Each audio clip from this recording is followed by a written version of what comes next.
So, einen schönen guten Abend. Bonsoir à tous. Est-ce que par hasard, quelqu'un est là la première fois? Levez voir la main, très haut, très haut. Ne soyez pas timide. Il y a un cadeau pour vous. Au ciel.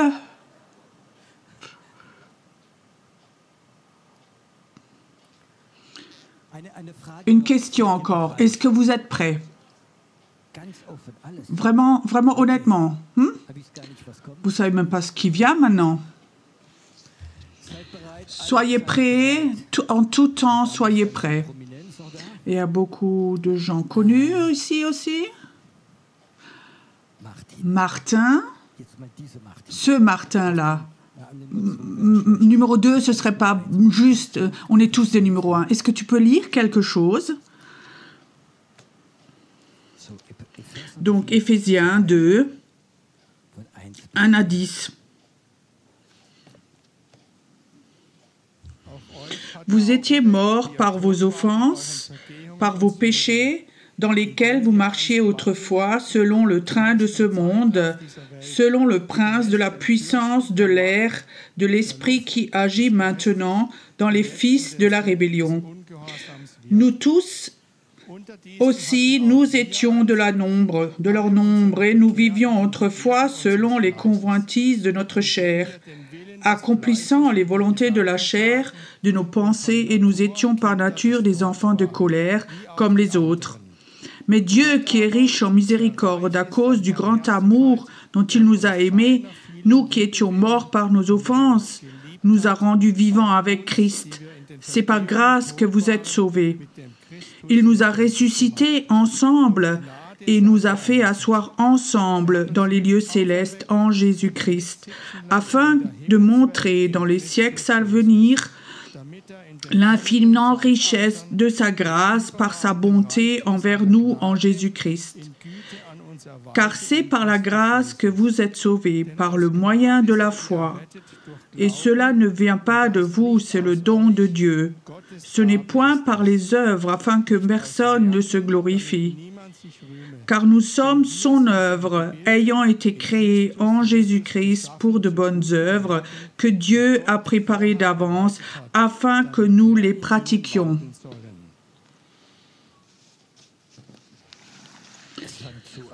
Ça commence comme ça.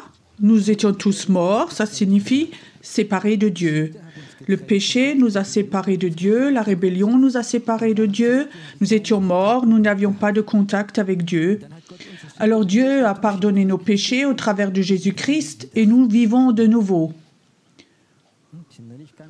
On n'est pas tous convaincus de ça, mais on a le temps. Nous vivons de nouveau. Alors il dit quelque chose, lorsque nous étions morts, nous étions sous l'influence ou sous l'oppression ou manipulés par l'esprit de ceux qui règnent dans ce monde. Une puissance spirituelle nous oppressait, nous dirigeait les enfants de la désobéissance. Ça veut dire que si tu es désobéissant, Cet esprit n'est pas loin de toi. Si tu es dans l'obéissance de Dieu, cet esprit qui rend ces gens désobéissants, cet esprit ne pourra pas venir si tu es obéissant. Mais si tu fais ta propre vie, il va venir. Maintenant, 2 possibilités, il n'y en a que 2. Soit on règne sur toi de cet esprit, de cette puissance démoniaque, ou tu es influencé par le Saint-Esprit. Il n'y a que 2 choses. Tu peux recevoir l'impulsion du Saint-Esprit ou tu peux être sous l'esprit de ce monde. Il n'y a pas 2 autres choses. Il y a des gens qui veulent te raconter qu'on peut être au milieu, mais c'est un mensonge. C'est aussi de la rébellion contre Dieu. Je te donne un exemple de puissance spirituelle que vous connaissez. La rébellion et la religiosité et l'humanisme. C'est quoi l'humanisme? C'est être une bonne personne, mais tu n'as pas besoin de Dieu. Et c'est quoi ça? C'est une rébellion contre Dieu. J'ai pas besoin de toi, je peux faire tout moi-même, je suis une bonne personne, c'est de l'humanisme. Mais c'est un esprit qui va contre. Aussi la religiosité. Si c'est plus important que Dieu, la religiosité, alors tu suis la religiosité. Beaucoup de gens sont là-dedans et sous cet esprit. Donc vous êtes sous une influence, mais pas sous le Saint-Esprit. Si tu es sous le Saint-Esprit, tu vas voir comment la religiosité va sortir de ta vie. Et tu vas avoir doucement un flair comme ça, un nez contre la religiosité. Quand les gens parlent tellement religieux, tellement... Tu sens que ce n'est pas le Saint-Esprit, c'est la religiosité. Nous, les chrétiens, nous sommes sous le Saint-Esprit et lui doit guider notre vie. C'est tellement beau, comme il est écrit, nous devons faire les œuvres que Dieu a préparées d'avance pour toi et pour moi. Je ne voudrais pas faire les bonnes œuvres que Dieu a préparées pour Daniel, Martin ou quelqu'un d'autre. Je vais faire les bonnes œuvres que Dieu a préparées d'avance pour moi. Tu comprends? Est-ce qu'il en a aussi préparé pour toi? Est-ce qu'il en a oublié certains d'entre vous? Les bonnes œuvres, de les découvrir que Dieu a préparé d'avance pour toi, ça ne fonctionne que au travers du Saint-Esprit. Tu sais, Dieu te conduit, Dieu ouvre les portes et tu es à des moments spéciaux, à un endroit spéciaux et tu as vraiment une impulsion et tu sais que c'est maintenant, c'est pour toi. Et c'est important, c'est le Saint-Esprit. Et j'aimerais encore te dire quelque chose. Cet esprit de ce monde où celui qui règne, il travaille toujours au travers de ta chair, au travers de tes émotions. Le Saint-Esprit ne traverse pas les émotions, ne travaille pas avec ça. Il te guide avec ton esprit. Saint-Esprit, au travers de ton esprit, le maître de ce monde, toujours au travers de tes émotions, les bons et les mauvaises œuvres. Et maintenant, la question importante, est-ce qu'un chrétien peut être influencé par l'esprit de ce monde? Qu'est-ce que vous en pensez? Oh, la majorité sont honnêtes. Oui, cet esprit de ce monde, il est ici et en permanence, on est sous son influence, en permanence, il commence de toucher tes sentiments, je peux maintenant parler, certains le connaissent, la jalousie, personne ne l'est, ok. Tu sais, cette sœur, elle est honorée, elle n'a rien fait. Et toi, tu étais tellement fidèle, tu as travaillé, ça on l'a oublié. Waouh, je peux te donner des centaines d'exemples comme ça. En permanence, on est sous l'influence de cet esprit là où il y a la jalousie, l'orgueil et plein de choses. Cet esprit vient, mais normalement, quand il vient, il faut que tu te venges, il faut faire quelque chose. Alors, tout doucement, le Saint-Esprit te dit, tu n'as pas besoin de ça. Tu n'as pas besoin de faire ça. Et la paix de Dieu est là. Vous connaissez cette différence? Le maître de ce monde, il va toujours essayer de te manipuler, de te contrôler au travers de tes sentiments. Le Saint-Esprit va te sortir dans la liberté. Mais il n'est pas aussi fort, il ne crie pas aussi fort que l'autre. Les émotions peuvent être fortes et vite. Moi, souvent, je parle quand je suis en voiture. et pas de verset biblique. Quand au feu rouge, il y a quelqu'un, il joue sur son portable, le feu passe au vert, il ne remarque rien. On est donc entre nous. Alors parfois je parle, je dis andouille, mais roule donc. Je sais, un pasteur ne fait pas ça. Il ne faut pas toujours parler parfois dans tes sentiments. Et ces réflexes sont tellement vite là en nous. Et je vais essayer de dire Saint-Esprit un peu plus fort, parle plus fort. Et si ça vient que quelqu'un m'énerve, Saint-Esprit dit bénis-le. Bénis-le. Donne-lui la paix de Dieu. Tu comprends? Ça, c'est le Saint-Esprit. Et si je suis honnête, je n'ai pas toujours réussi et je réussis toujours pas encore. Vous avez le droit de prier pour moi. Et maintenant, je continue. Je parle maintenant. Et tu dis, oui, mais on parle donc de guérison aujourd'hui. Oui, mais je commence par un autre côté, un autre point de vue, qu'on comprenne. Si tu pries pour les malades, est-ce que ça se pourrait que parfois cet esprit de ce monde t'influence? Je sais qu'il y a des thèmes plus faciles, mais est-ce que ça se pourrait que parfois, quand le Saint-Esprit, ou quand tu pries pour les malades, une demi-heure avant, tu as entendu un témoignage, tu as prié pour moi, mes douleurs sont tout de suite parties, et alors quelqu'un d'autre vient vers toi et dit « Waouh !» Et alors tu commences à prier, et alors tu demandes « Tu vas mieux ?» Et tu espères qu'il dit « Alléluia, c'était tellement bon !» Qu'est-ce que tu fais? Tu prends la puissance de la guérison pour te donner des sentiments de valeur. Est-ce que ça peut être le Saint-Esprit? Ça veut dire que cet esprit de ce monde a la capacité, pendant que tu sers dans la guérison, dans la délivrance prophétique, il a la capacité. Je parle maintenant de la guérison quand tu pries pour les malades, comme les pensées viennent, si maintenant il lui donne témoignage qu'il a été guéri au travers de moi. Wow, ils vont en train de reconnaître que je suis une super personne, un super chrétien. Je sais, vous n'avez pas des pensées comme ça, je le sais, mais peut-être quelqu'un sur Internet regarde maintenant qui ne l'a pas, mais nous pas. Hein? Est-ce que ça se pourrait, cet esprit qui nous influence, qui vient de l'enfer en fait, rentre même dans ce ministère de guérison? Maintenant, tu peux me rendre tes pensées pures. Maintenant, non. Le Saint-Esprit va souvent dire avec quelle motivation tu fais cela maintenant. Qu'est-ce que tu as comme motivation quand tu pries pour ces malades?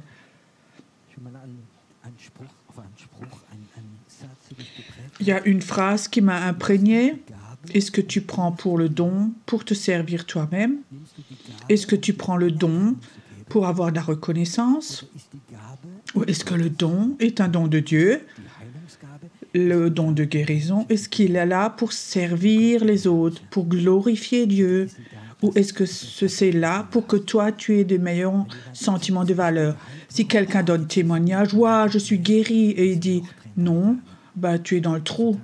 Ça veut dire que tu es influencé par quelque chose qui n'est pas de Dieu.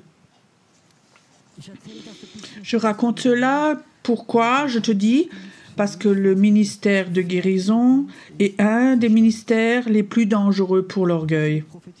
Tu sais, avec la prophétie, on n'est pas si vite orgueilleux, parce que quand tu donnes une prophétie, elle se réalise 20 ans après, et 20 ans, les gens te regardent, t'observent.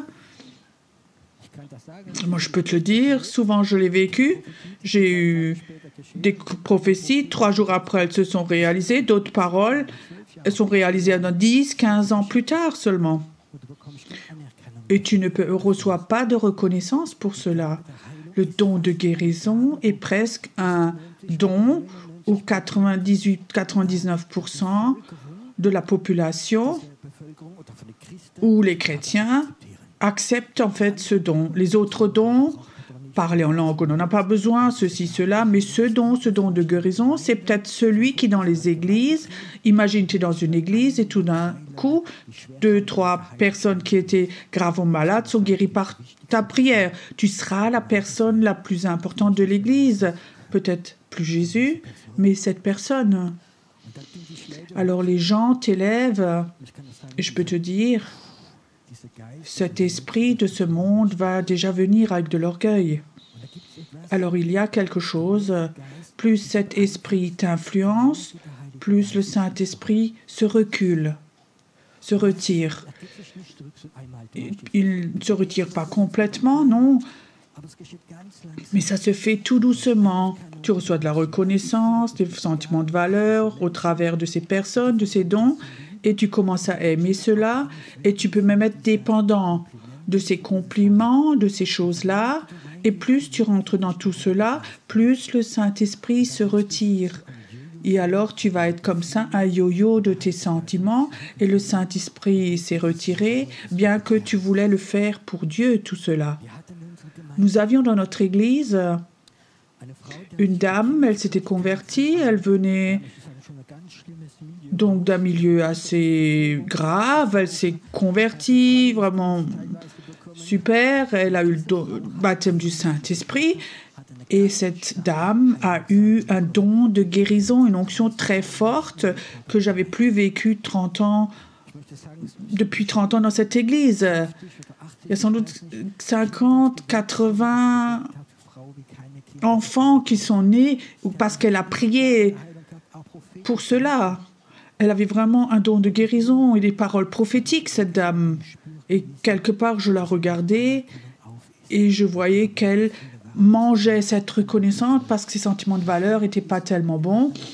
Et après un moment, j'ai parlé avec elle. J'ai dit, écoute, freine un moment ton ministère. Je pense que c'est pas bon pour toi. Mais elle voulait pas. Mais elle a continué dans l'espoir. Elle est partie et elle a pensé avoir plus de reconnaissance. Et elle est aussi loin qu'elle a demandé de l'argent pour la prière, de guérison et d'autres choses. Et ça s'est fini d'une façon dramatique. Et elle n'est pas décédée d'une belle manière. Le Seigneur s'est retiré doucement de son ministère. Et ce qui est grave, la Bible dit, Dieu ne renie pas ses dons. Ça veut dire que tu peux toujours encore travailler avec ce don, mais Dieu s'est retiré. Le Saint-Esprit s'est retiré. Et il n'y a qu'encore un don. Les gens qui ne sont pas en communion avec Dieu et qui n'ont que le don pour avoir des sentiments de valeur, pour avoir de la reconnaissance, pour avoir de l'honneur, ils vont être anéantis avec ça. Pour ceux qui ne savent pas, dans ces 1950, il y avait des mouvements de guérison en Amérique où il y avait des centaines d'évangélistes, guérisseurs qui étaient très connus. C'est pas comparable avec aujourd'hui. Ils avaient des cultes où à la fin du culte, 20 personnes en chaises roulantes se sont levées et étaient complètement guéries. Et alors il y avait un journal qui s'appelait Voice of Healing. Et là, il y a plus de centaines d'évangélistes guérisseurs. Il y avait leurs témoignages. Et il y avait des milliers de personnes qui commandaient cette revue. Je crois 30 ans après, il n'y a qu'encore 1 ou 2 personnes de ces guérisseurs qui vivaient. Les autres sont morts. Certains sont devenus alcooliques. 2 se sont même suicidés. C'était vraiment devenu un désordre. Et je crois que Dieu avait aussi enlevé ce don parce qu'il savait que les humains n'étaient pas capables de porter ce don. Personne qui est là aujourd'hui ne peut donner la garantie que si Dieu te donnait un don de guérison 100%, que toi, tu serais heureux avec ça. Tu peux vraiment être détruit, anéanti avec ça. Il y en a des hommes connus de Dieu. Ce don était en avant. Ce n'était plus Dieu, mais ce don les a bouffés et ils n'ont plus pris de temps avec Dieu. Ça veut dire que ce don, cet esprit dans le monde invisible, ce qui règne, il a la capacité aussi des chrétiens oints, des enfants de Dieu, de les influencer. de les influencer avec les finances et beaucoup d'autres choses. Maintenant, je change de thème, mais je reviens pour que nous comprenions tout ça. Il y a 2-3 semaines, le soir, avant que j'aille au lit, Dieu m'a envoyé dans la ville de Mannheim pour prier. Et en cours de route, quand je suis allée, il me dit « Pierrot, maintenant je te montre une rue. Et ça, c'est la rue, le coin le plus démoniaque de la ville. Vraiment, c'est une super soirée pour aller là. » Donc je suis allée là, j'ai posé ma voiture, j'ai commencé à prier. Et je crois que ça allait très vite. Et tout d'un coup, j'ai vu comme beaucoup de démons de différentes tailles se promenaient là. Et Dieu m'a donné pour voir dans le monde invisible, dans tout sous terre aussi, où il y avait des prisons démoniaques, où les démons avaient leurs prisonniers. C'était une ambiance terrible ici. Et je disais, Dieu, pourquoi? Qu'est-ce que je dois faire ici? Il disait, non, mais pourquoi? Il disait, ça c'est des malédictions. Ils sont là parce que les malédictions sont là. Alors je disais, mais Seigneur, est-ce que je dois prier pour que les malédictions soient brisées? Il dit, non, en aucun cas. Tu ne peux pas briser les malédictions qui ont des droits ici, qui ont des droits. Je dis, Seigneur, mais je ne comprends pas. Maintenant, ici, là, maintenant, il n'y avait rien de spécial.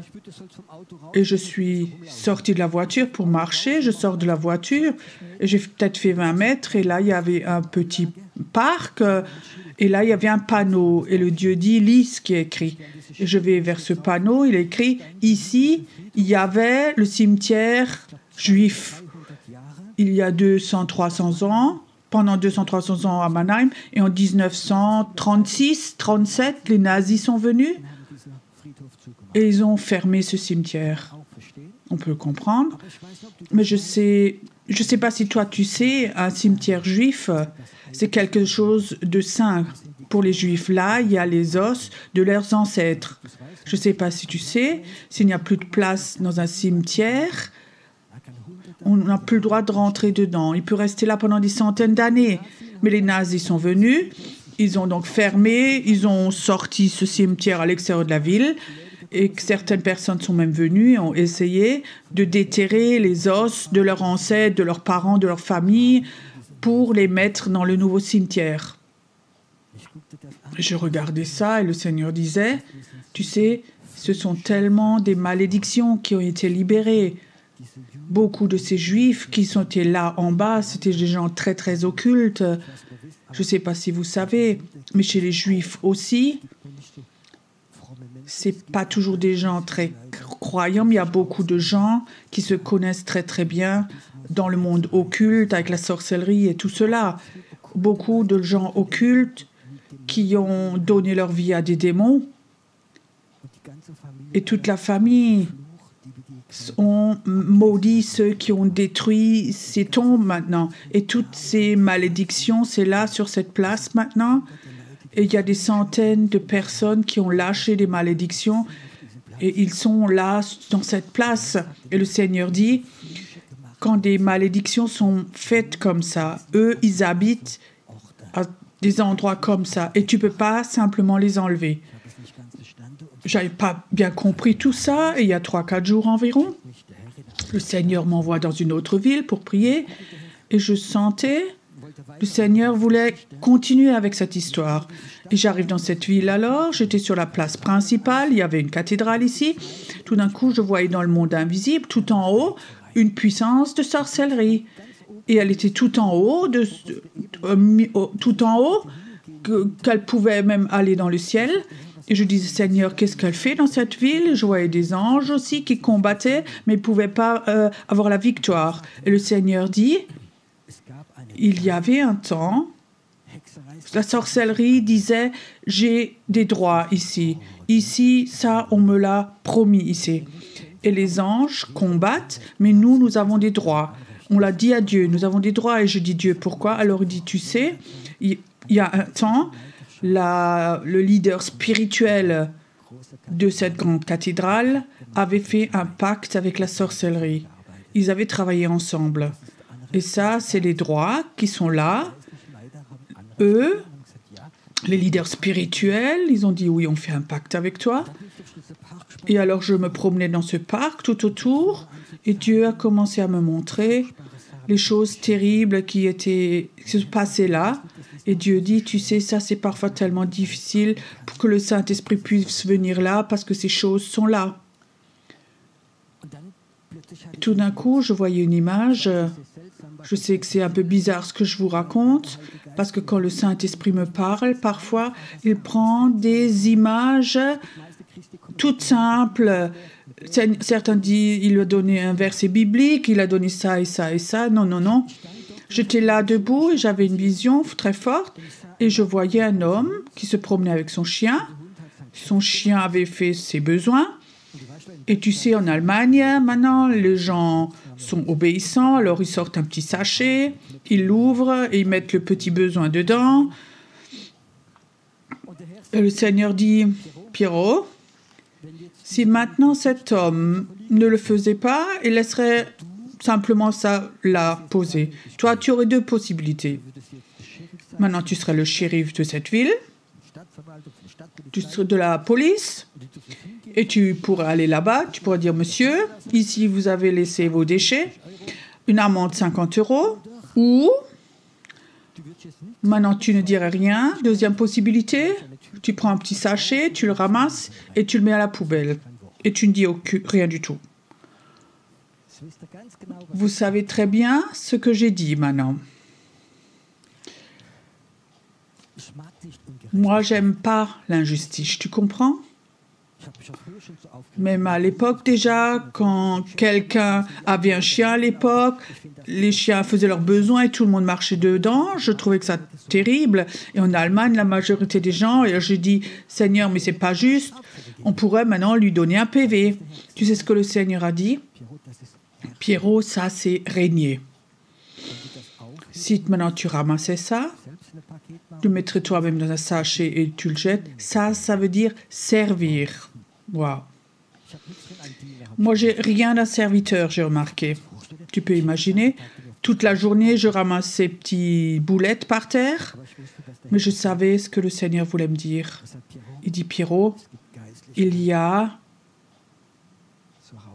comme ça des petits tas partout, des petits tas spirituels partout. Est-ce que tu les ramasserais?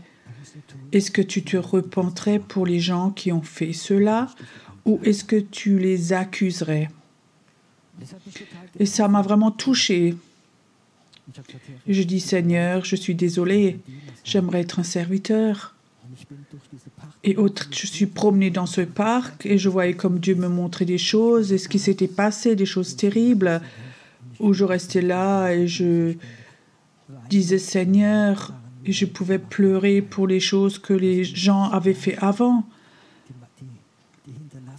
Que tout ce qui est ici, les déchets, sont là et que les prières pour que Dieu puisse les enlever. Et j'avais compris ce qu'il y avait là, dans cette ville de Mannheim, où des malédictions à cause des choses terribles qui étaient passées. Où sont les enfants de Dieu qui sont prêts à ramasser ces choses-là? Où sont les enfants de Dieu, où Dieu envoie ses enfants et tu demandes pardon? Je reviens maintenant à notre séminaire de guérison. J'ai l'impression, comme ça, comme Pierrot dit, nous avons une promesse dans la Bible qu'on fera des choses plus grandes dans le ministère de guérison que Jésus a fait. C'est juste ça? C'est la Bible qui le dit. Moi, je serais déjà heureux si j'avais 1%, toi aussi. Mais Jésus dit, vous ferez des choses plus grandes. Et qu'est-ce qui nous empêche de faire ces grandes choses? Et j'avais l'impression, comme Dieu dit, le don de guérison, la puissance de guérison, c'est quelque chose de saint. C'est saint. Et si ce don, tu l'utilises, on l'utilise. Et il y a cet esprit de ce monde, ces puissances démoniaques commencent à avoir une influence là-dedans. Alors la puissance de guérison ne va pas venir plus fort. Et je sentais que Dieu disait, j'aimerais libérer une vague de guérison au-dessus de l'Allemagne, de l'Europe. Hier matin, nous nous sommes rencontrés dans notre groupe de prière. On avait un groupe de prière prophétique et je sentais on priait pour la Tunisie parce qu'on va en Tunisie et j'avais une vision où Dieu disait, vous voyez ce que vous faisiez ici, cette école de guérison, c'est juste un échantillon qu'on fait et ça va beaucoup se faire, surtout en Tunisie aussi. En Tunisie, beaucoup d'écoles de guérison vont s'ouvrir ou des musulmans vont s'ouvrir et ils vont guérir beaucoup de personnes. Et la proportion des musulmans où j'ai prié, beaucoup plus ont été guéris que les chrétiens. Je ne sais pas, je crois que c'est un secret de Dieu. Et je voyais en Tunisie, mais il y a aussi d'autres pays musulmans où tout d'un coup les chrétiens reçoivent ça de Dieu et ils vont vraiment avoir des écoles de guérison en Tunisie et ça va amener le réveil dans ces pays. Tu sais, quand les musulmans sont guéris et ils voient, alors c'est facile de croire en Jésus-Christ. En théorie, comme ça, juste leur apporter quelque chose, ça n'apporte rien et le temps va venir. Le Seigneur disait, tu sais, j'ai commencé déjà à redonner cette reconnaissance de guérison, mais beaucoup de chrétiens ont beaucoup de petits déchets comme ça derrière eux qu'ils n'ont pas ramassés. Qu'est-ce qui se passe quand tu pries pour quelqu'un dans beaucoup de groupes, dans beaucoup de milieux? Dans certains milieux, dit tu es guéri, tu faut croire et rentre chez toi. Et si tu es pas guéri, qu'est-ce qui se passe dans cette personne? Où son leader spirituel a dit tu es guéri. Il rentre chez lui et il n'est pas guéri. Il remarque après 10-8 jours, il n'est toujours pas guéri, ça est devenu même pire. Alors il pense, est-ce que c'est moi qui sois fautif? J'ai pas assez de foi. Est-ce que j'ai encore des péchés? Qu'est-ce qui se passe chez cette personne? Combien de personnes comme ça, on les a comme ça mis de côté? Va chez toi, t'es guéri. J'ai fait mon ministère, j'ai fait mon job. J'étais commercial et j'étais dans une église et j'ai prêché et à la fin du culte, le pasteur m'a invité à manger parce que son église est en face d'une autre église évangélique, FEG. Et je disais oui, je connais le pasteur, mais ils sont complètement anti-charismatiques. Oui, ça arrive. Il y a différentes églises. Alors il dit oui, tu peux imaginer, c'est le fils d'un pasteur pentecôtiste. Je dis, le fils d'un pasteur pentecôtiste devient pasteur d'une église non charismatique. Il est contre les dons de l'Esprit, le Saint-Esprit. J'arrivais pas à comprendre. Alors il dit, tu sais, j'arrivais pas à comprendre non plus. Je l'ai invité à un café et il me racontait son histoire. Il te dit, tu sais, quand il avait 12 ans, son petit frère, il avait peut-être 10 ans et demi, il avait une crise d'appendicite. Et il avait des douleurs terribles, de la fièvre. La mère disait, on cherche le médecin. Le père disait, non, on prie, nous avons la foi que Dieu va le guérir. Alors mon frère a pleuré 3 jours. Et le 4e jour, il est mort. Tu peux imaginer que quelqu'un comme ça ne croit plus en la guérison? Son petit frère est décédé. Nous, sans doute, nous avons tous fait des fautes. Nous allons continuer à faire des fautes. Mais tu sais, ces fautes qui sont là, ce sont des choses qui empêchent que la puissance de guérison totale vienne. Je peux te raconter beaucoup d'histoires comme ça sur le ministère de guérison, où les gens ont proclamé « Et Dieu t'a pas guéri parce que tu n'as pas assez de foi, tu n'as pas assez ceci, cela », et des choses comme ça. Et maintenant, cette question, est-ce que nous voulons servir ou est-ce que nous voulons régner? C'est quoi servir? C'est enlever les petits déchets spirituels, les ramasser et se repentir de cela. Je veux te raconter ça. Imagine, quelqu'un vient chez toi et dit « J'ai un cancer de poumon.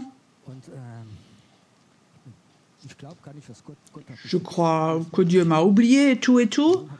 Pourquoi Dieu a autorisé ça? Je suis donc une personne correcte. » Et tu sais très bien qu'il a fumé, pendant 20 ans, il a fumé 3 paquets de cigarettes par jour.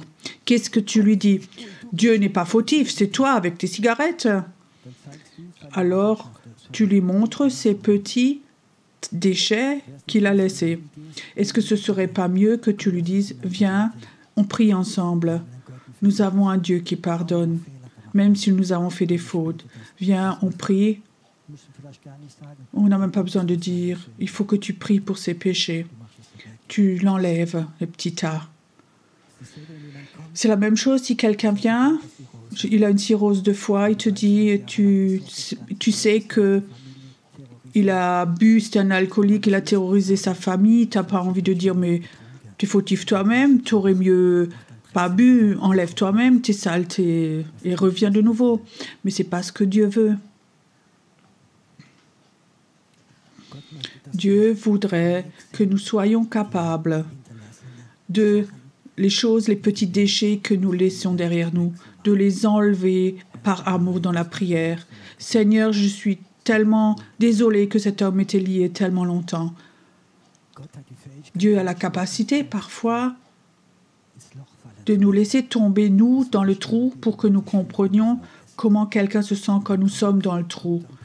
Alors, quelqu'un vient, prie pour toi et t'anéantit encore. En tant que jeune pasteur, parfois je ne comprenais pas certaines choses.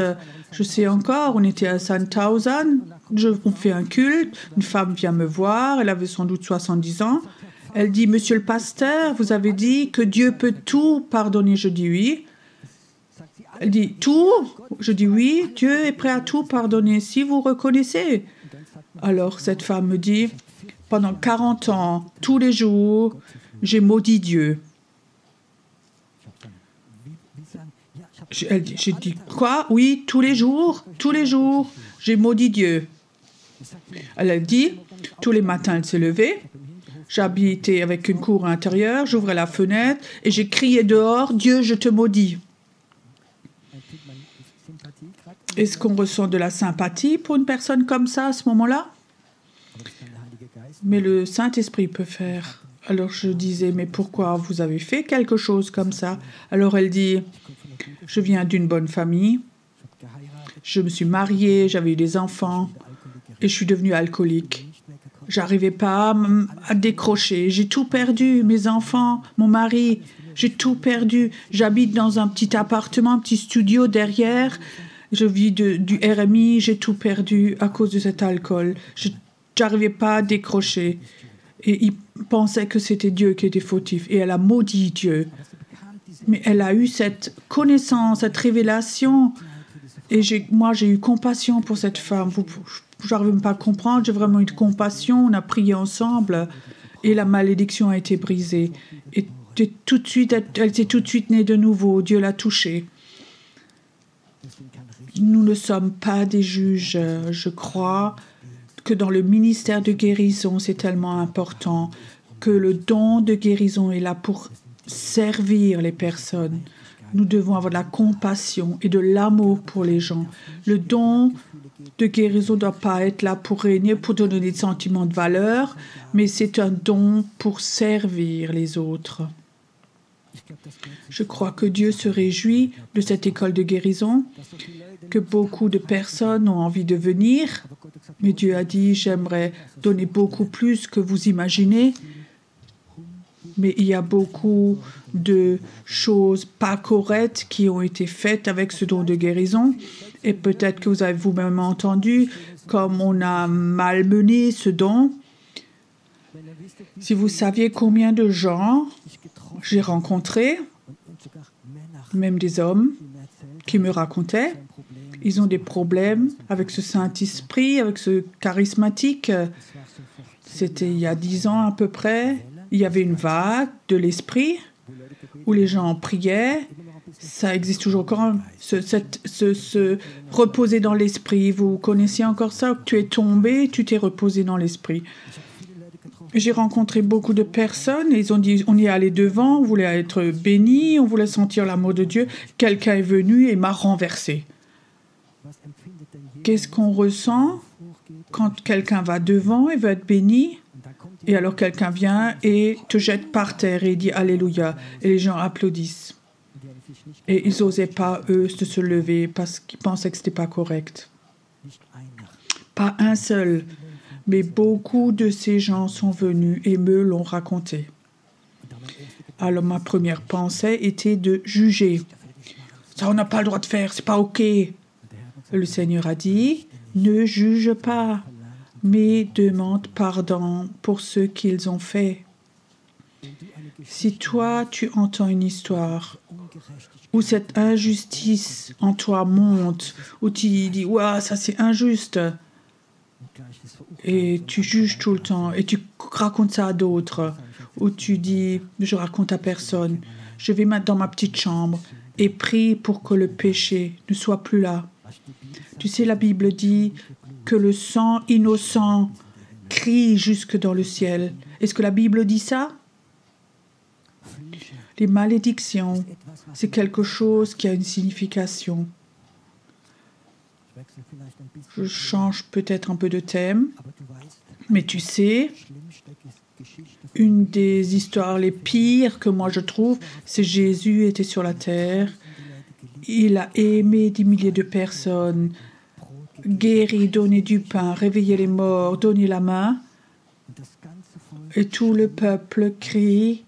Quand on a demandé, Pilate, je dois lâcher maintenant le criminel ou Jésus? Tous ont dit le criminel à la croix. Et alors ils ont dit, son sang vient sur nous et sur notre descendance. Qu'est-ce que ça signifie? Ce sang innocent de Jésus. Cette malédiction, nous la prenons. Et cette malédiction est la cause que depuis 2000 ans, les Juifs sont persécutés. Qu'est-ce que nous faisons? Nous prions que cette malédiction se soit dissoute. Nous ne critiquons pas ceux qui ont fait qui a enlevé le plus grand déchet spirituel derrière. C'est Jésus qui l'a enlevé. Il est crucifié. Les gens qui l'ont crucifié, peut-être qu'ils se sont moqués d'eux. Ils étaient pleins de haine. Ils ont mis des clous dans ses mains et les ont tapés dedans. Il a hurlé de douleur et il les regarde et il dit « Seigneur, pardonne-les, ils ne savent pas ce qu'ils font. » Qu'est-ce qu'il fait? Il prend la malédiction, il la prend sur lui. Ça, c'est Jésus. Je ne sais pas si moi j'aurais pu faire ça. Si je suis plein de douleur, je suis innocent et de dire « Pardonne-leur ». Je crois, je suis convaincu que cette vague de guérison qui va venir va être une grande partie du réveil. Et je crois que beaucoup de musulmans qui vivent en Europe aussi vont avoir la guérison. Je vous raconte une dernière histoire. La majorité la connaissent. J'étais à Zinsheim, je vais au culte. Et 2 jours avant, une dame m'appelle de l'église de là-bas. Elle dit « Pierrot, il faut que je parle avec toi. Je suis anéantie. » Elle a une fille, elle avait 14 ans. Elle était à l'école du dimanche, elle a accepté Jésus et tout et tout. Et elle s'est tombée amoureuse et son copain est un néo-nazi. Et il reconnaît aussi ça. Et ma fille ne se laisse plus rien dire. Elle a 14 ans. Il la contrôle complètement. Et quand j'entends ça, je connais cette petite fille depuis toujours. On est fâchés. Le samedi soir, je vais au culte. J'aurais jamais pensé, dans la dernière rangée, ce néo-nazi est assis là, avec cette jeune fille, avec son bras autour. Et il me regarde et il me dit, il me provoque, celle-là, elle m'appartient. Elle ne t'appartient pas à toi, elle m'appartient à moi. Tu comprends? Et ma pensée était, de préférence, j'aimerais le jeter dehors. Pas par l'escalier, mais par la fenêtre. Ok, on n'est qu'au premier étage, mais bon, je ne sais pas, mais ça, c'est moi. Vous pouvez me comprendre aussi un peu, je pense? Oui, 2 personnes. Ok.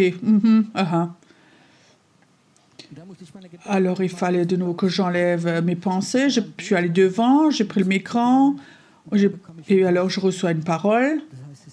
Il y a quelqu'un qui est là, qui a une hernie des testicules, et Dieu dit, t'as pas besoin d'opérer, je te guéris. Donc j'ai fait le culte, 2 jours après, la maman me téléphone, elle me dit, tu sais qui a été guéri? Le néo-nazi. Moi, je ne l'aurais pas guéri. C'est lui. C'est comme si Dieu parfois me regarde et sourit. Hein, Pierrot, c'est moi ça. C'est pas toi, hein? Est-ce que tu es mieux que lui? Peut-être pas. Je crois que Dieu parfois nous emmène dans des situations comme ça pour que nous ayons de nouveau cette compassion pour les autres. Il ne s'agit pas de nous pour avoir des sentiments de valeur, libérer notre ministère, mais il s'agit de servir les personnes. De servir les personnes avec ce don de guérison. Et c'est l'affaire de Dieu. S'il guérit quelqu'un ou pas, nous servons. Nous imposons les mains, nous guérissons, nous prions, nous disons ta puissance doit couler. Mais c'est ton affaire. Je me réjouis sur chacun qui est guéri, mais je ne me laisse plus comme ça, en haut, en bas. Ce soir, j'ai une toute autre mission. C'est pas facile. J'ai vu comme dans l'esprit que ce don de guérison, ce ministère de guérison a été malmené, où l'honneur n'a pas été donné à Dieu, où nous avons pris le don pour nous-mêmes. Le don est là pour servir. Et je sentais comme dans le monde invisible, ici, en Allemagne, ou en Suisse, là où tu es, ou en Autriche, je ne sais pas d'où tu viens, nous n'avons pas travaillé avec toute la gloire que Dieu voudrait. Et ça, c'est ce qui empêche que l'onction de guérison devienne très puissante et qu'elle soit libérée. Ce ne sont pas les satanistes qui peuvent empêcher ça, mais c'est nous. J'ai vécu quand les satanistes sont venus, ils ont essayé, mais je sais, nous avons la toute-puissance. Nous régnons dans l'esprit, mais nous servons les personnes. Quand Dieu t'appelle, s'il t'appelait de faire un tel ministère de pardon pour ce qui a été fait, ce qui a enlevé, pris la gloire, ce qui n'était pas propre, que les gens ont utilisé, où il y avait de la manipulation dans les églises qui se sont fait, plein d'autres choses. Si tu avais un ministère comme ça, de dire, Seigneur, je ne veux pas forcément avoir ton ministère de guérison qui est tellement fort, mais pour ton royaume, je suis prêt à me repentir pour tout ce qui a été fait, que tout ce qui n'a pas été OK, qu'une vraie onction de guérison puisse venir. Est-ce que tu serais prêt? La Bible dit, si mon peuple s'humilie et prie, alors le ciel va s'ouvrir et ça va venir. Ce soir, je préférerais prêcher autre chose, mais j'aimerais vous transmettre ce que Dieu m'a dit. Et il dit, c'est le temps que nous prenions nos petits sachets et que nous ramassions les déchets. Je veux dire, Seigneur, pardonne-leur. Paul dit, quand quelqu'un a péché, votre tristesse, soyez triste, mais soyez pas trop triste pour que vous ne soyez pas blessés. Ça, c'est la sensibilité. Est-ce que tu es prêt, quand tu as entendu des choses comme ça, que des leaders spirituels ont fait des choses qui n'étaient pas OK, de dire, je ne vais pas le dire à d'autres personnes. Je vais vers mon Dieu. Je demande pardon pour que ce péché, cette malédiction, n'ait pas de droit dans le monde invisible, là où j'habite. Combien de personnes est-ce que tu connais qui ont grondé contre le Saint-Esprit, contre les charismatiques, contre d'autres choses? Ne gronde pas contre eux, bénis-les et ramasse les petits déchets qui ne sont pas propres et de dire pardonne-les, ils ne savent pas ce qu'ils font et j'aime ce frère et j'aime cette sœur. Je crois que c'est une attitude qui va nous purifier et qui va préparer cette terre, ce sol, pour déverser la puissance de guérison. Je veux voir comment dans toute l'Allemagne, des écoles de guérison comme ça, qui vont y avoir partout, les gens viennent de partout, et que le sol soit purifié, qu'une nouvelle semence va venir, une semence de guérison. Dieu voudrait à chacun qui est là donner une semence de guérison, que tu pries pour des malades. Mais je crois que avant que tu mets de la semence dans ton jardin et tu purifies pas ton sol, les mauvais déchets sortent toujours, les mauvaises herbes. Mais si tu as une bonne semence et que ton sol est propre, que toutes les mauvaises racines, toutes les mauvaises herbes sont plus là, les semences vont s'ouvrir, ça va pousser. Dieu m'a donné cette image, la semence de la guérison, elle va venir. Mais le sol doit être purifié avant. Tu sais comment on peut commencer maintenant? Par notre propre sol. Je vous raconte une dernière histoire. C'est très personnel. Lorsque nous avons commencé l'église, je veux voir, c'était un vrai temps de réveil. Et chacun qui était venu, les premiers mois, ils ont été guéris. Je vois comme des gens se sont levés du fauteuil, je vois comme des cancers qui sont partis. On a eu plein de miracles. Et un après-midi, je prêche à Sandhausen. J'étais enthousiasme de mon Dieu et je disais, si quelqu'un est malade, et vient ici, tout le monde, tous les cancéreux sont guéris ici. Au moment où je dis ça, où j'exprime cela, je savais c'était pas OK. Je savais quelque chose avec l'arrogance, l'orgueil. Je rentre chez moi à la maison, mon épouse vient vers moi et dit « T'as bien prêché », mais cette phrase, je ne l'aurais pas dit. Et je savais, je le sais moi-même, mais c'était sorti. Et je sentais comme quelque chose était parti.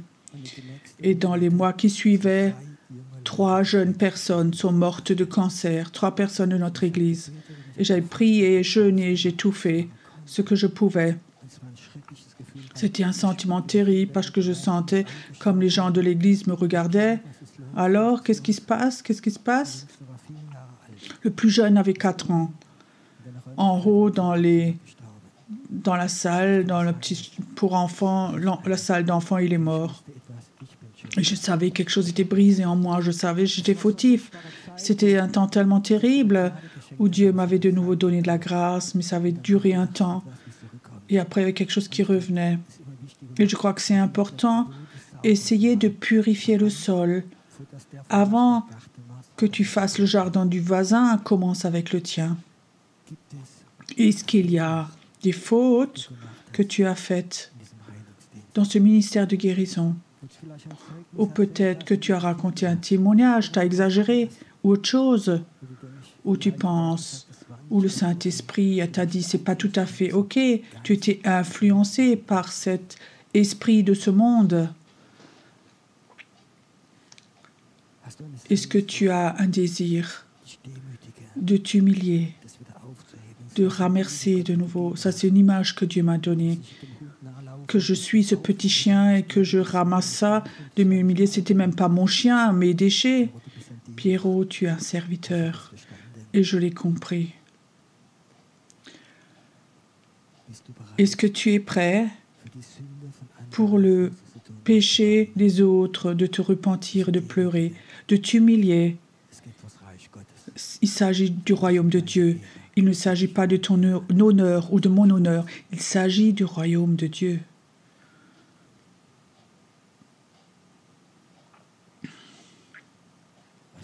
Tu sais, j'ai juste un souhait aujourd'hui que tu n'entendes pas seulement une prédication, mais que le Saint-Esprit maintenant touche ton esprit.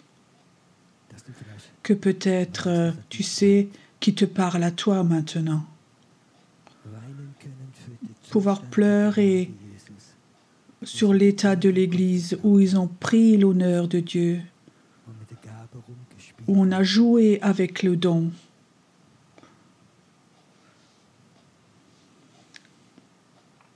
Est-ce que tu as ce désir en toi que ce sol où Dieu voudrait déverser une semence de guérison, de réveil, il voudrait que ça tombe dans un sol saint, un sol purifié, pour qu'aucune malédiction ne soit plus là, que l'ennemi n'ait plus aucun droit et qu'il dise « moi j'ai des droits ici ». C'est fini. parce que nous avons ramassé ces choses.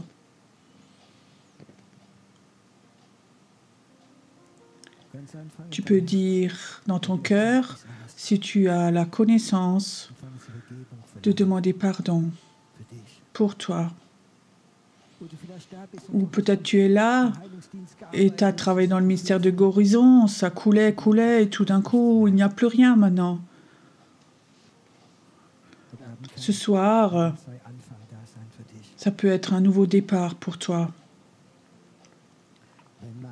Si mon peuple s'humilie et prie, alors le ciel va s'ouvrir et l'onction de guérison va venir. Et la semence du réveil va venir.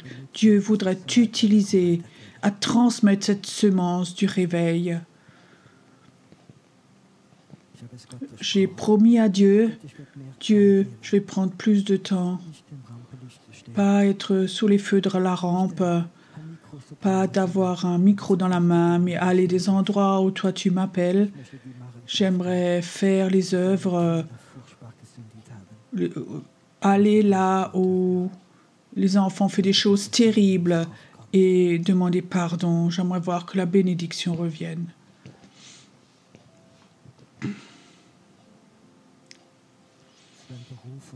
Il y a des appels qui sont libérés maintenant à faire ce ministère.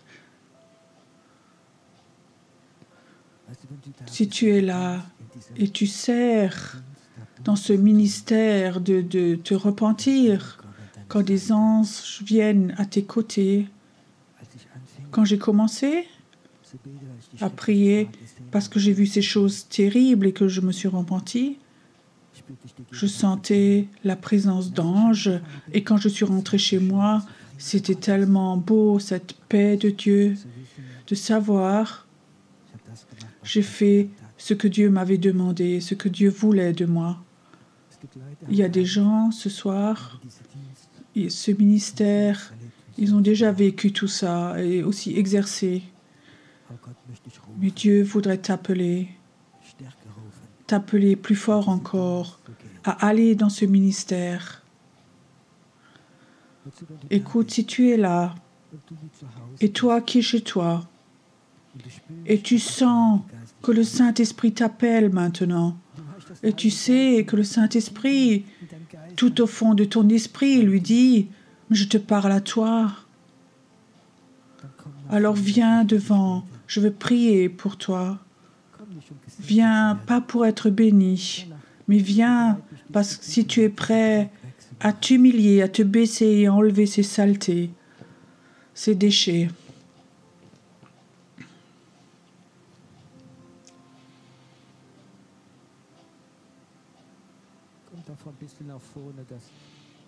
Venez encore plus devant pour qu'il y ait de la place pour tout le monde.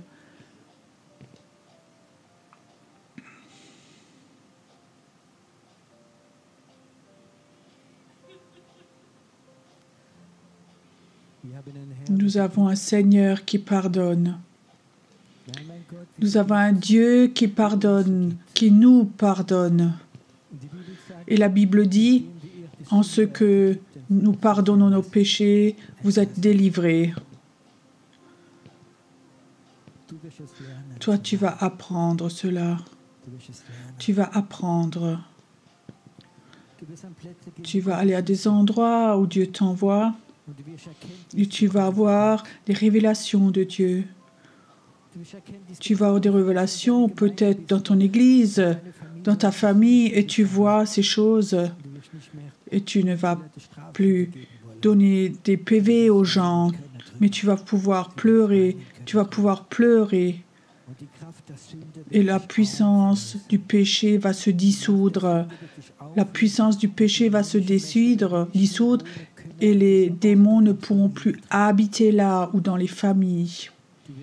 Tu vas voir comme les puissances démoniaques vont se chercher d'autres places. Ils vont quitter ces endroits. Ils vont partir. Et cet esprit de mort qui depuis des centaines d'années ont habité dans des endroits, dans des villes, sur des personnes, il va partir. Et tu vas avoir la toute-puissance à confronter la mort dans ce que toi tu sers, dans ce que tu sers. Merci Seigneur que l'esprit de repentance va venir, que ce fardeau vienne sur nous, que nous sommes un peuple qui se repent, qui s'humilie, un peuple qui sert pour les choses qu'ils n'ont pas fait. Père, j'aimerais que ça vienne maintenant, que ça vienne maintenant, que ça vienne maintenant. Je sens comme l'Esprit dit, pas seulement ici, ce soir, cette nuit, cet Esprit peut venir sur toi et tu vas pouvoir effacer les péchés. Seigneur, pardonne-leur.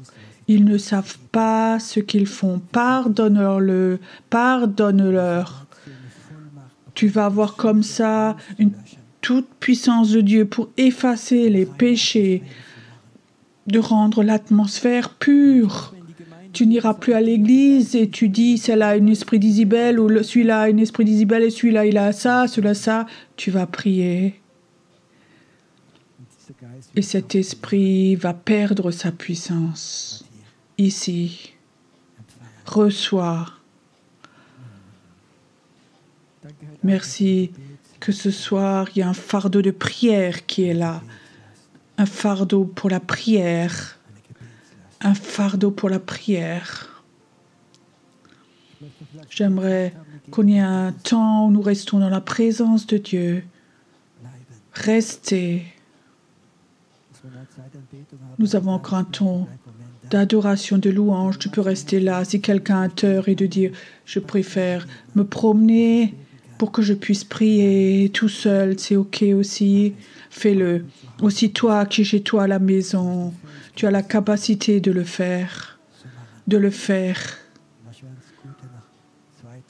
Peut-être que 2-3 personnes prient encore.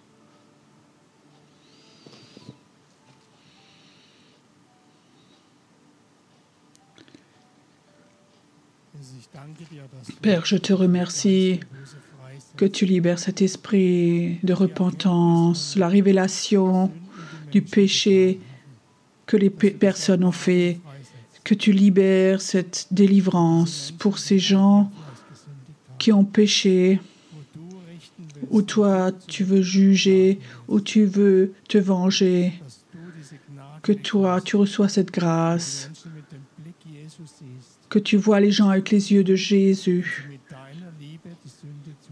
et que tu les couvres avec l'amour de Jésus et avec ton amour pour ces personnes, que tu te repentes. Merci Jésus pour cette nouvelle arme que nous a donnée en tant qu'intercesseur. Amen.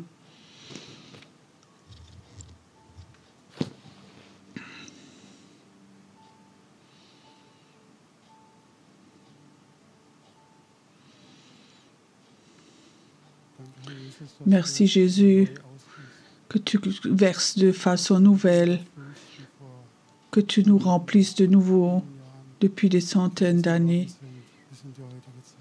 jusque dans les temps d'aujourd'hui, que ce que tu as annoncé, qu'on fait des choses plus grandes que toi, que ce soit libéré au travers que nous nous repentons. Ce soir ici, mais aussi à beaucoup d'autres endroits, en ton temps, en ton endroit. Amen.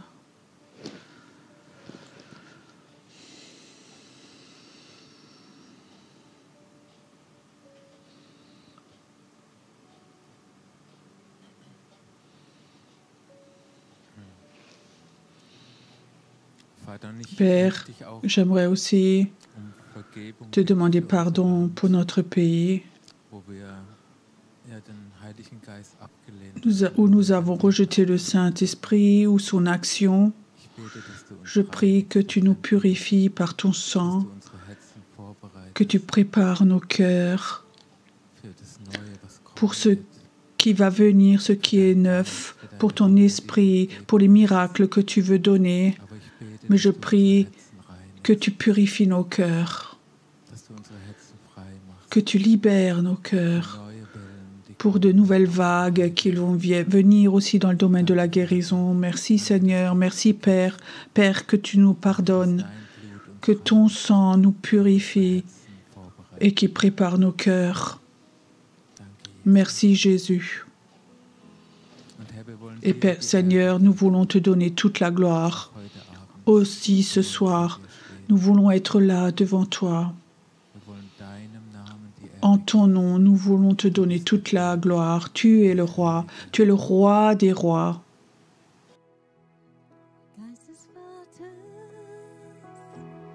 Du durchdringst mich, Heiliger Geist, komm und erfülle mich.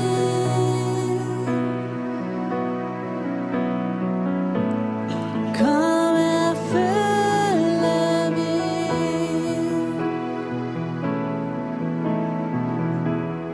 Herr, ich brauche deine Liebe und ich suche deine Gegenwart.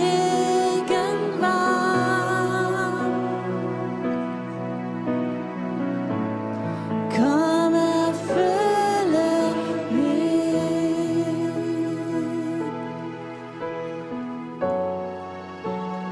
Mach mich durch deine Gnade, Herr, vollkommen rein.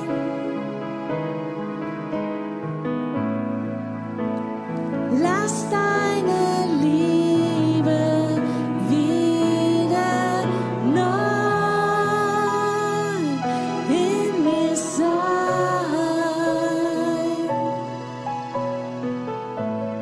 Ich such dich, ich brauch dich, ich liebe deine Nähe.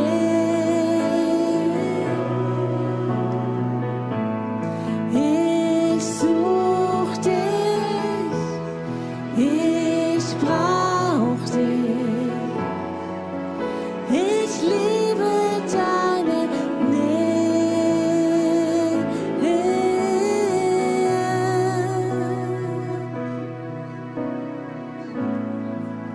Ich liebe deine Nähe.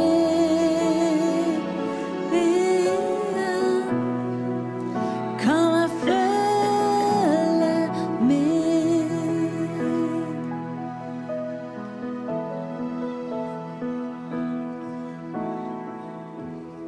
Geist des Vaters, du durchdringst mich.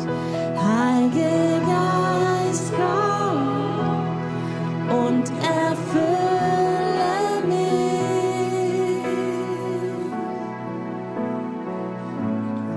Komm, erfülle mich. Herr, ich brauche deine Liebe und ich suche deine Gegenwart.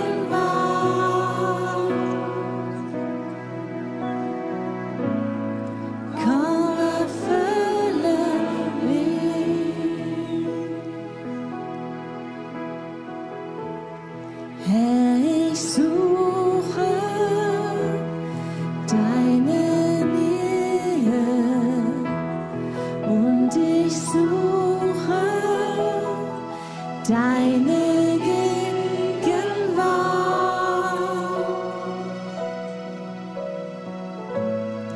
Komm, erfülle mich. Komm, erfülle mich.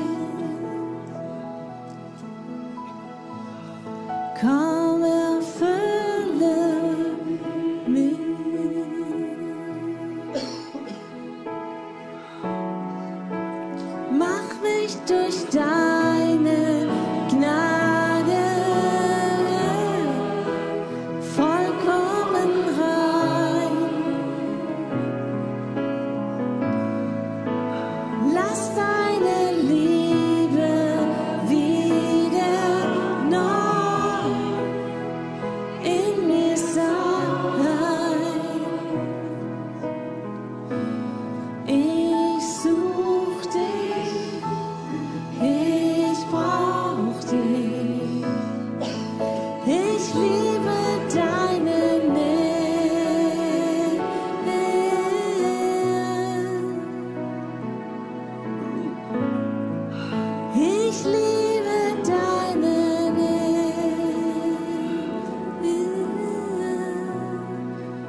erfülle mich.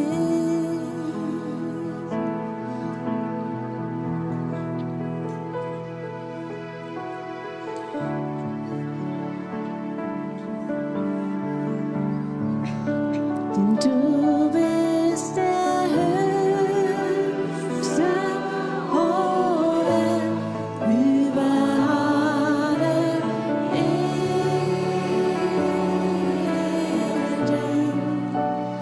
Du bist der hohe, über alle Götter.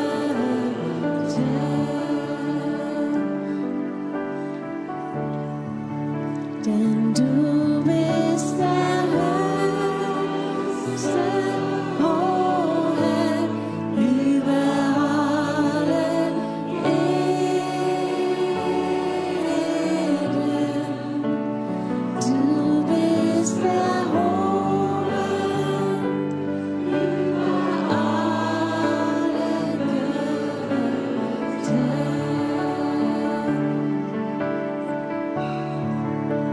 Wir heben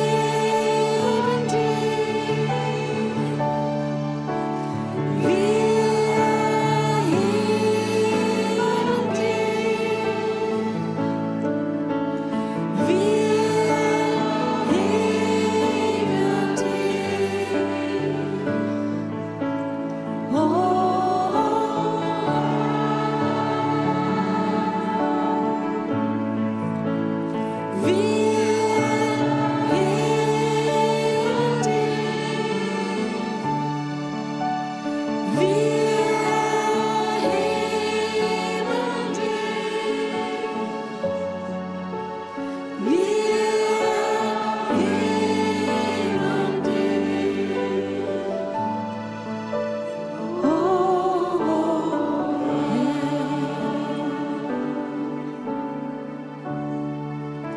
denn du bist der höchste, hohe, über alle Erden.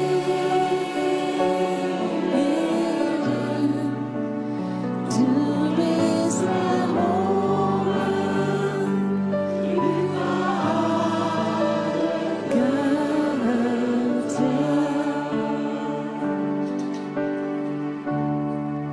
Denn du bist der höchste, hohe, über alle Erden.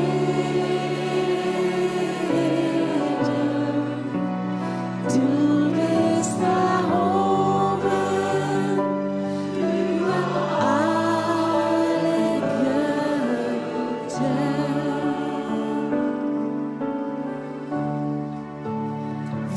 Wir heben dich,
Vielleicht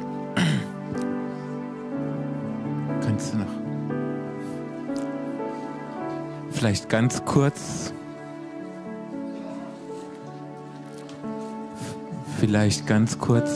Wir werden morgen um 8:30 Uhr Frühgebet haben, im 2. Obergeschoss. Ab 10 Uhr ist dann das Seminar. Und morgen Abend um 20 Uhr wird dann Heilungsgottesdienst sein. Ich schlage vor, bleibt einfach noch einen Moment in der Gegenwart Gottes und vielleicht beruft ja Gott einige, als Müll wegzumachen, wie auch immer. Wenn ihr etwas seht, bringt eure Herzen vor Gott. So, Ich glaube, das, ja. Lasst uns doch mal alle aufstehen.